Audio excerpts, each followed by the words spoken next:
Magandang hapon sa ating lahat. Narito update sa magiging lagay na ating panahon. Nakaka-apekto pa rin ang intertropical convergence zone sa may southern portion ng Mindanao. Magdadala pa rin po ito ng mga kalat-kalat na pag-ulan, mga pagkidlat at pagkulog sa may bahagi ng Zamboanga Peninsula, Basilan, Sulu, Tawi-Tawi, Sultan Kudarat, pati na rin sa Sarangani, Davao Oriental at Davao Occidental. Ang mga nabanggit na lugar, inaasahan po natin na makakaranas ngayong gabi ng mga light to moderate with at times heavy na mga pag-ulan. Kaya doble ingat po sa ating mga kababayan dyan sa posibilidad po ng mga pagbaha at mga pagguho ng lupa. Dito po sa Kamaynilaan, pati na rin sa ibang bahagi pa ng Luzon, ay easterlies o yung mainit na hangin mula sa karagatang Pasipiko yung nakakaapekto, na kung saan wala naman po itong dalang malawakang mga pag-ulan sa anumang bahagi po ng ating bansa o ng Luzon, pati na rin ng Kabisayaan. Ngunit posible po ito magdulot ng mga isolated rain showers, lalo na po sa hapon at sa gabi, partikular na po dito sa may eastern section ng Luzon at ng Visayas. Sa kasalukuyan, wala naman po tayo minomonitor na low pressure area o bagyo na posibleng makaapekto sa ating bansa. Para sa magiging lagay na ating panahon bukas, ang buong bahagi ng Luzon ay patuloy na mga karanas ng mainit at maalinsangan na panahon na kung saan may mga tsansa pa rin ng mga isolated rain showers, madalas po ito sa hapon at sa gabi. Na kung saan pwede po nating i-monitor yung mga thunderstorm advisories na nilalabas po natin sa ating social media accounts at pinapost rin po natin ito sa ating website. Temperatura natin bukas dito sa Kamaynilaan ay nasa around 25 to 35 degrees Celsius. Sa mga pupunta sa Baguio City, nasa 18 hanggang 27 degrees. At sa Tagaytay, 23 to 33 degrees Celsius. May kainitan naman sa Lawag na aabot sa 25 to 34 degrees Celsius yung air temperature. At aabot naman sa 38 degrees Celsius yung init o yung air temperature po na posibleng maitala sa bahagi ng Tuguegarao City. At sa Legazpi, 26 to 32 degrees ang agwat ng temperatura. Dumako naman po tayo sa Kalayaan Islands na kung saan nasa around 27 to 34 degrees sa agwat ng temperatura at 27 to 33 degrees naman sa Puerto Princesa City. Sa mga kababayan naman po natin sa Visayas, wala tayong naasahan na malawak ang mga pag-ulan dyan bukas kaya magpapatuloy yung kanilang naranasan na maaliwala sa panahon, mainit at maalinsangan sa umaga hanggang tanghali, pero sa hapon at gabi, expect na po natin yung mga panandaliang buhos ng pag-ulan, dala nga po ito ng easterlies.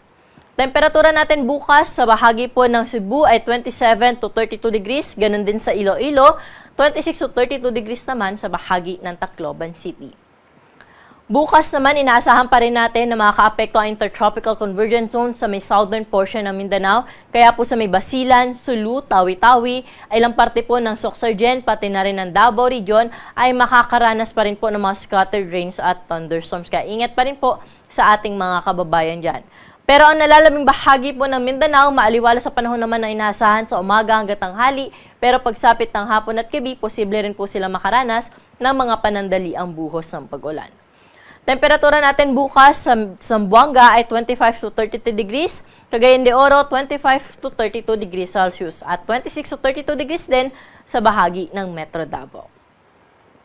Sa mga kababayan naman po natin na maglalayag, wala pa rin po tayong gale warning na nakataas sa anumang baybayin ng ating karagatan, kaya malaya po silang makakapalaot sa anumang bahagi ng ating baybaying dagat dahil magiging banayad hanggang sa tamtaman lamang ang mga pag-alon. Para naman sa ating 3-day weather outlook sa mga pangunahing syudad dito sa Luzon, dito po sa Metro Manila, Baguio at Legazpi City, for the next 3 days o hanggang Sabado ay wala tayong inaasahan na malawak ang mga pag-ulan. So magpapatuloy yung maaliwalas na panahon, mainit sa dakong tanghali at may mga tsansa ng mga thunderstorms sa hapon at sa gabi. Dito sa Kamaynilaan, for the next 3 days, nasa around 25 to 35 degrees yung agad ng temperatura.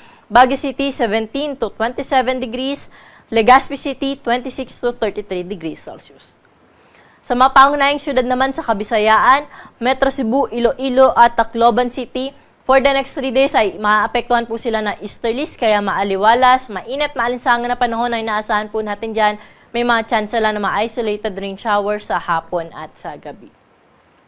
Sa Metro Davao naman po, pati na rin sa Cagayan de Oro at sa may Zamboanga City, ay wala naman po tayo naasahan malawakang mga pag-ulan mula Thursday hanggang Friday. Pero pagdating po ng Sabado sa Metro Davao, posible ho ulit tumaas yung axis na intertropical convergence zone. Kaya po inaasahan natin na makakaranas po ulit sila ng makulimlim na panahon na may kalat-kalat na mga pag-ulan, mga pagkidlat at pagkulog.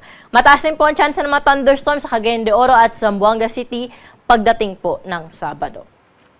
Ang araw natin dito sa Kamaynilaan ay lulubog sa 6:11 ng gabi at muli po itong sisikat bukas ng 5:38 ng umaga.